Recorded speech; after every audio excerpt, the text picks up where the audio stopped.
Good afternoon, everyone. I am Nilanjana Moulick. Um, oh. Okay, can you all hear me? Perfect.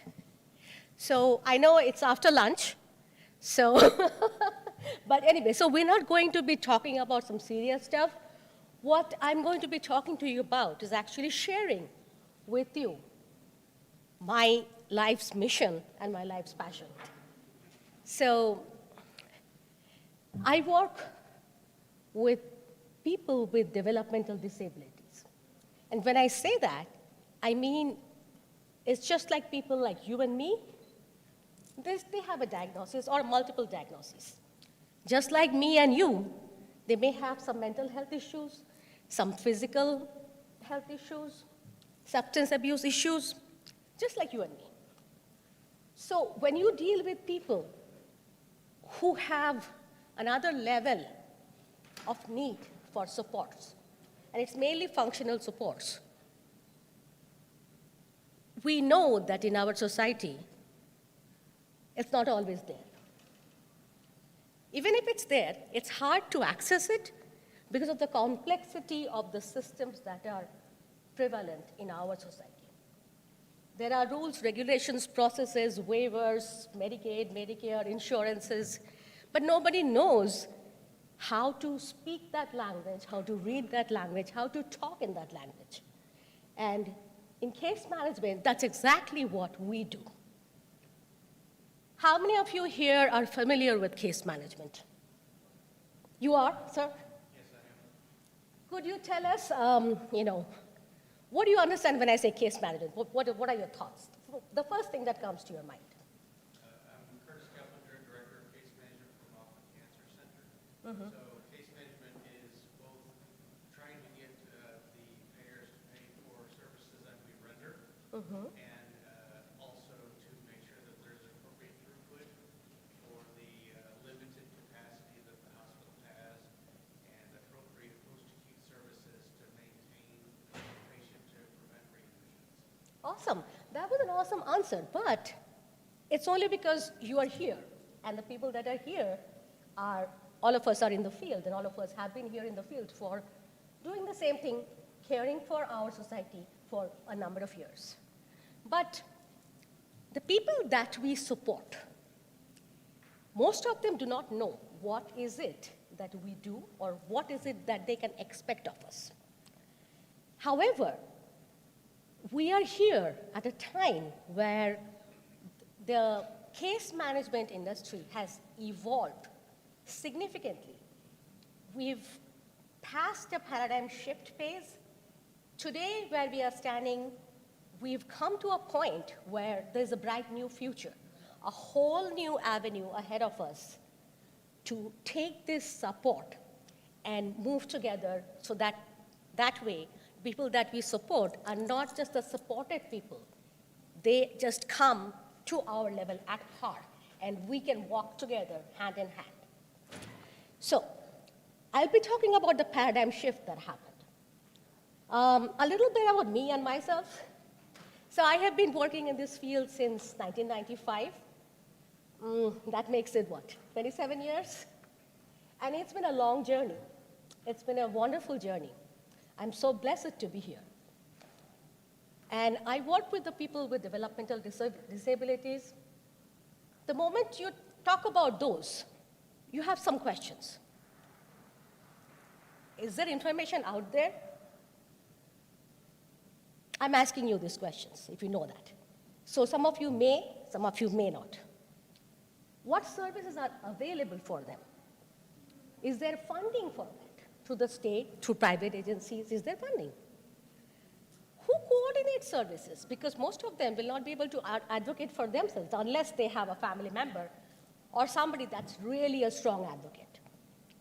And the most important thing is, are there people that are trained caregivers? So all these questions are here. Case management has been around since the early 1900s in a different format maybe. It wasn't called case management as such, but it was more like a public health situation where nurses and social workers, they coordinated services for local health departments, charity organizations, etc. Then in the early 1920s, what happened was social work and psychiatry, they had nurses coordinate services for long-term chronically ill patients. And these were mostly in the outpatient community settings. 1930s, public health nurses coordinated care, again through community-based case management. 1940s, what happened was, that was when the World War II was kind of started and it was ended around 1945. So what happened was workers' comp insurance, the veterans were coming back, they needed a lot of care. And back then, the services were provided were fee for service, which meant the medical care providers were paid an amount by the government, and they used that money and just provided every service to the person. The result? The decrease in quality and the increase in cost. So it wasn't a very cost-effective system that the government was spending that money, was not really getting us anything. So the workers' comp insurance companies, they started using nurses and social workers to provide case management so that they have an overall idea of what services are needed by me, the veteran, and what am I getting, and what cost is it to the government or to the community. So we see that case management had evolved. The first legislation, however, was on the deinstitutionalization of the mentally ill people, which was in the early 1960s. So today when we talk about mentally ill, we don't usually say the word mentally ill, right? How many of you would agree with me? Do we say mentally ill or the R word? We don't do that. But back then it was a stigma, it was a taboo. So what happened was these children, they never got the chance to attend a proper school, just like the non-disabled children. They were put in institutions. And they were called the mentally ill institutions, and that's where they were locked up. Medicare and Medicaid funding was there, and community-based case management started in some early form in the form of targeted case management. 1970s, fast forward, more workers' comp insurers started hiring case managers. 1980s was the time when there was this paradigm shift. When the whole focus shifted from the cost of care to the quality of care, from short-term planning to functional long-term planning, and the focus was on using generic resources more from the non-generic state-only funded resources, and value-based individualized supports. Now, value-based systems, value-based services, we have been hearing this for the last 3 days, value-based, because we value time, resources, and money, and that's where we're going. So that's how case management evolved, and the paradigm shifted in the early 1980s. The next was, this was only kind of, we had finally found the right track. We moved ahead, and excuse me, give me a moment, I'm looking at my laptop, so here we are. So, can you all see the thing? So there's a timeline here. So now, in the 1990s, we were on the right track, and we were going towards a high growth in Medicare and Medicaid programs. The focus was on quality and cost control. And 2000s, the Case Management Society of America came out with the first standard of practice material for the case management models. That was the first kind of more formalization of case management. 2010s, we all know about the Affordable Care Act, a significant expansion of case management in the country.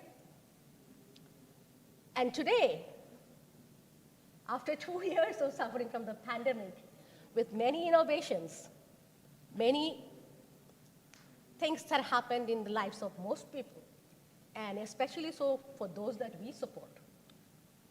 We are at a juncture where a lot of new things have opened up, and we are standing at that fork in the road where we can see a future where technology, artificial intelligence, and remote care is going to play a key role in helping those people connect to the services that they need. So what are these changes? The changes are, first, the purview has changed from acute care to the continuum of care. So we're looking at long term. There have been two new focus areas. One is the quality, and one is the functionality. So when we coordinate resources, we talk about value-based payments and person-centered services. We focus on post-discharge outcomes, patient education, development of skills of not only the person, but the caregivers, the family involvement. So all of these are becoming new focus areas now. So we are at a dawn where we have a new way of thinking. So what's a new way of thinking? So let me go back one slide. So if you see that, do you see that cartoon over there? So from one side, I can read it as 6, whereas from the other side, you can read it as 9. Now both are correct, right? Depending on what is your perspective. So all it needed was it had to start from a different perspective in order to understand that every individual has unique strengths and unique abilities. Supports are available, but they have to be connected to those support systems so that they can actually use them. We all have the same basic needs. What are our basic needs? Home, food, roof over our heads, financial independence, care, love, all of these are basic to us, all of us. So services are successful only when the basic needs are made in the context of addressing special needs of folks. So the whole way that we thought of that special needs or people with developmental disabilities, they need to be locked up and there was no place in the society for them, the whole thing changed. We learned to look from a new perspective and a new way of thinking began. A new way of learning began. So we all know that learning is a valued activity which is important for our development. However, when we talk about people with cognitive issues, we know that, okay, some people have learning difficulties. So what is that? Well, that's the reality that they have to live with every day. Does that mean you put them in an institution? No. We just build strategies to prepare the children for life so that they can enhance their unique strengths. And the case manager is aware and very cognizant of 3 things. The services have to be coordinated in individualized fashion. The person has to get those services in their community where they live with their friends and family in integrated settings. And education needs to be appropriate for their age and free. So that was a new way of learning. Next is a new way of living. I want you to all look at that slide. What do you see? Anyone? On the right, there is a house, a nice little house, right? Could be my house, your house. On the left, there are 2 pictures. The oval one is of Rosewood Center, and that's the newspaper article in the Baltimore Sun next day. Rosewood Center used to be an infamous institution where there are a lot of horror stories related with people who were there, the so-called mentally ill people. So 2008, I remember O'Malley was the governor back then, and we got this memo that Rosewood will be closed in 18 months. You got to get everybody out into the community where they want to live, where they want to work. And we got them out, and they were out there, and that was the beginning of an era which was a landmark in the history of case management in Maryland.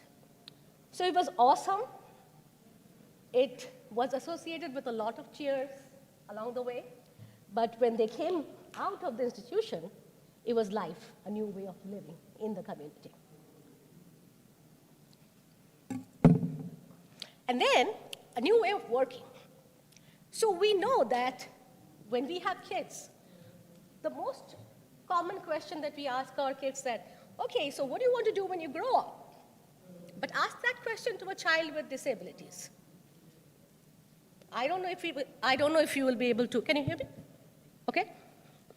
If they will be able to answer your question. Productive member of the society, what is that? So have we not learned anything from our experiences in the past? We did. We're still trying, but we have come on the right track. So we have learned a lot from our past experiences. We talk about terms like severe disability, not in terms of the need, but in terms of the functional supports. We talk about rehabilitation engineering. We talk about supported employment. So a person that has a disability, there is no reason that they should be at home and not working. They should be in a day program or a sheltered workshop doing nothing. Why?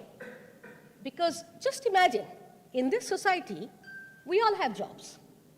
But half the population doesn't have jobs because we don't deem them fit enough to have a job, correct? Why? If everybody had a job that they like to do and could do, well, the contribution of every citizen would come and benefit the society as a whole. This is an interdependent society. So we both gain the profits from their services and they gain from ours. So it's a win-win situation. So why not devise strategies of supporting the people, using technology to get them those supports that they need to do the job that they want to do? Does anybody know of anybody in your community that has a disability but is doing a job that they like? Anybody? No one knows anybody with a disability that has employment? Yes, sir. I have a disabled chap. He does what he likes. He's very good at it. I don't think we can hear you. Can you please give him a mic? Thank you. Manny.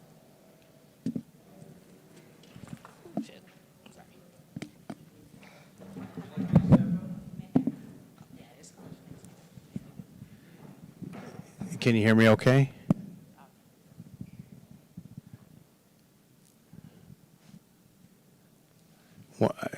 One second. Can you hear me okay? Oh, Yeah, perfect. Wonderful, sorry. Yes, I have a chaplain that's a paraplegic. He's works at Moffitt Cancer Center, and he does what he likes to do, and he's considered to be very disabled. He's able to care for himself. However, he is a disabled individual. And that is his calling. Yes, and that's a wonderful example. Thank you for sharing that with us, sir. Because many of us still think that if they're disabled, they don't need to work. But that is so not true.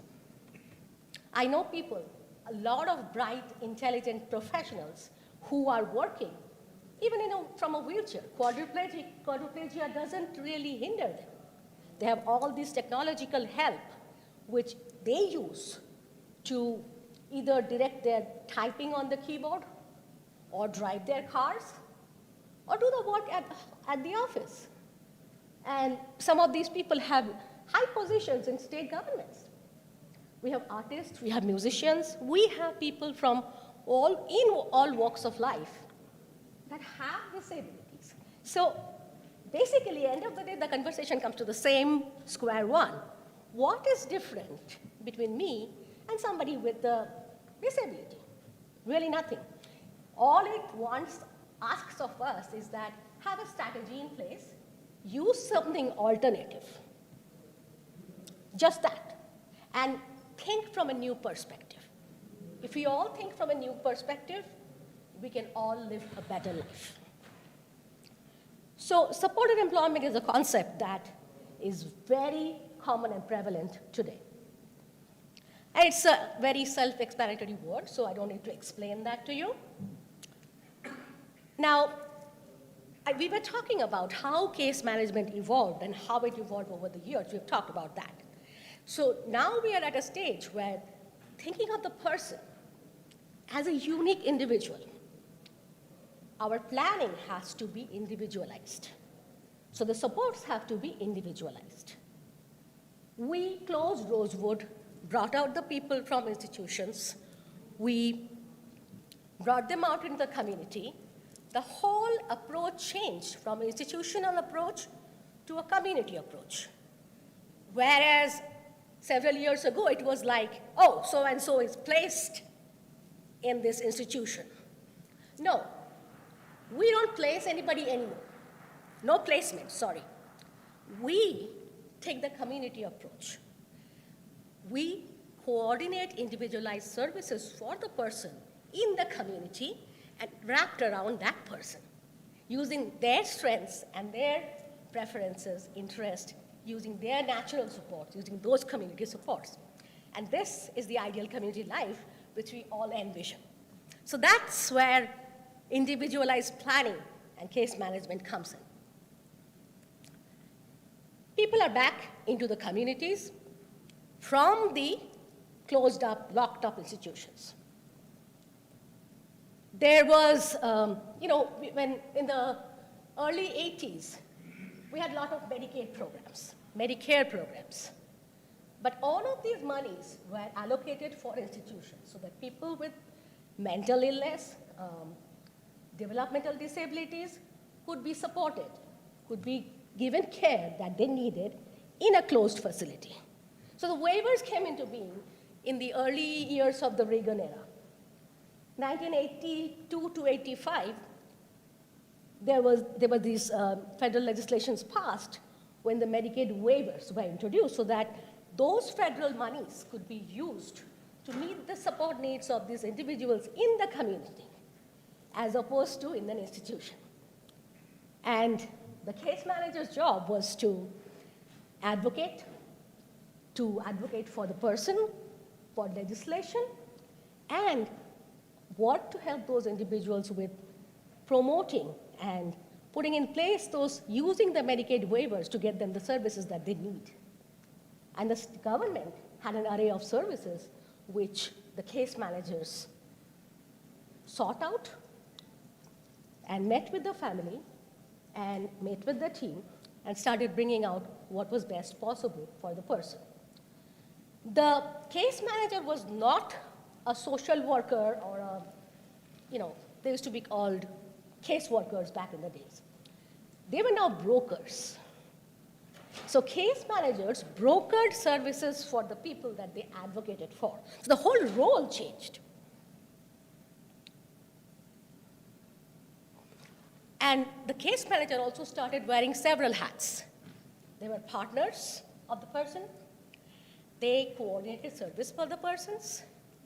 When the services were provided by direct service providers, they were the enforcers to make sure that the services that they are providing are in accordance with their individualized plans of care. And last but not the least, they also, in some capacity or other, acted as fiscal agents for them, which means they don't control their money, but they give advice and support and information so that the person and the family can make informed decisions on how to spend their money. If I do not know how to budget or open a bank account, then the case manager would connect them to a service provider who would give that service so that the person learns how to budget, how to manage their money, open a bank account, etc. So the case manager's role kind of became suddenly more and more important with various roles and various hats that we wore. This brought in the need for transformation of the agencies. So the case management agencies, and we have this feeling, we have this debate going in this field. Those of us who have been in this field for a while, we always talk about, okay, are we social workers? Are we case managers? Are we resource coordinators, service coordinators? So many different new names. So I'm not sure if you're familiar with all of this, but this is a hot topic of debate in our community. So there's a lot of different things, different definitions of these things. However, the social worker role has changed and evolved so much that today, you just cannot sit in the office, expect the person to come to you and tell them what you think is right for them. Today is a team, it's a team process. So the case worker is involved, the case manager is involved with the person, their family, their natural support system as an integral part of the team. They advocate and facilitate team meetings to bring out what the person wants, what are the service needs, what are the different stakeholders from different disciplines. For example, it could be psychiatric, it could be substance abuse, it could be the drug counselor, it could be the therapist, it could be the neurologist, it could be the GI specialist, it could be the school teacher, it could be the next door neighbor, and the family, of course. So all of these stakeholders who knows that person well, they are stakeholders and are thinking in his or her best interests. So they're playing a very important role. The case manager doesn't dictate to the person. They come close, become a part of the team of the person, and facilitate a discussion whereby a whole plan kind of gets developed as a team process. And in the 2000, the Developmentally Disabled Assistance and Bill of Rights Act was passed. Now, at this time is another critical juncture. What happened then was the federal government, for the first time, earmarked federal dollars for priority services for those who had intellectual and developmental disabilities. So case management was deemed as a priority service. So per this law, this federal government said to the states that, okay, we will give you money, but in this plan, you have to give us certain assurances. One of the assurances is that case management will be one of the priority services that you have to provide, because case management will make sure that not only the quality of the services are maintained, but the person gets the support that they need, really need, not something that they don't need. Also, by the 2000 Act, the DD Act of 2000, the protection and advocacy systems, university centers, the DD councils in all the states that we see today, this is all a blessing of the DD Act 2000.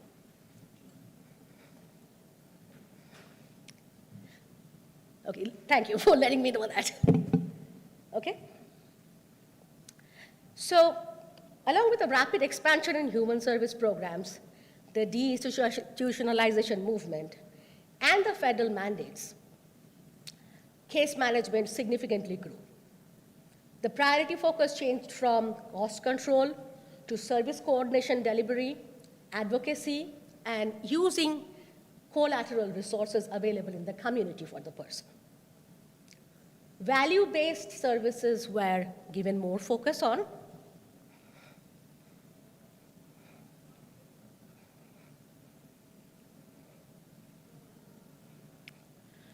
So, the dignity of the individual as a person was the most important thing. So, case management model was individualized, coordinated. They had built-in checks and balances, a fixed support network. However, there are also certain limitations were there. The limitation was access to generic services and truly individualized funding. The challenges where there was no formal training for the case manager. There were high caseload sizes, funding, too much paperwork, role conflicts, and lack of proper management. So we had to have strategies to overcome these challenges. So professional training programs came into being, the caseloads declined for each person, each case manager, involvement of families was emphasized more, reduction of paperwork happened, and all the models of case management collaborated. So that's how we use this. The case manager today has to have certain competencies. They have to be critical thinkers, able to collaborate, be able to have team leadership qualities, communicate well, and have organizational skills. And last but not the least, data mindset. So when we talk about data, we know that, do you know how much of the data that is generated in the world today is from the healthcare industry? 30%. So each person that has health needs or medical needs, or psychiatric needs, psychological needs, they generate at least 5 MB of data every day. So all of this huge quantity of data, what are we doing with that? There is immense potential. We have heard throughout these 3 days that the immense potential is of collecting the data, analyzing them, aggregating them, and using them to create strategies, to create alternative services and needs for those that we support. So that's where we have case management today, and that was the new challenge that we have. And this is where we are, ready to use artificial intelligence, ready to use the different kinds of models that we have today for the benefit of the people that we serve. Anybody has any questions?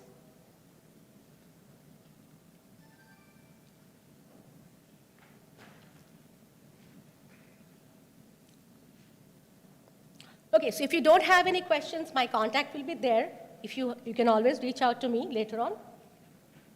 Thank you.